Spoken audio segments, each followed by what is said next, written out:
আজকে আমাদের জয় হয়েছে, আজকে সত্যের জয় হয়েছে। সব জল্পনা কল্পনা পেরিয়ে এবার মুক্তি পেতে যাচ্ছে 2 শতাধিক নিরপরাধ বিডিআর সদস্য।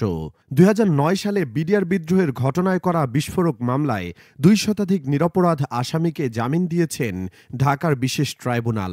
অন্তর্বর্তীকালীন সরকার দায়িত্ব নেওয়ার পর থেকেই আলোচিত এই মামলার নিষ্পত্তির জন্য চাপ আসতে থাকে, কেননা গেল 15 বছর ধরে আলোচিত এই মামলার কার্যক্রম অনেকটা বন্ধ রেখেছিল স্বৈরাচার হাসিনা।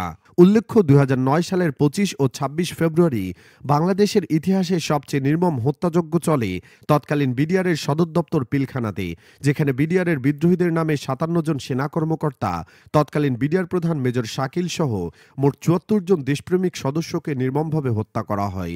ধারণা করা হয়, দেশপ্রেমিক সেনা অফিসারদের হত্যার মাধ্যমে সেনাবাহিনী পঙ্গু করতে চেয়েছিল তৎকালীন প্রধানমন্ত্রী স্বৈরাচার হাসিনা। আজ বেলা 11টায় অস্থায়ী আদালতে এই মামলার বিচার কাজ শুরু হয়।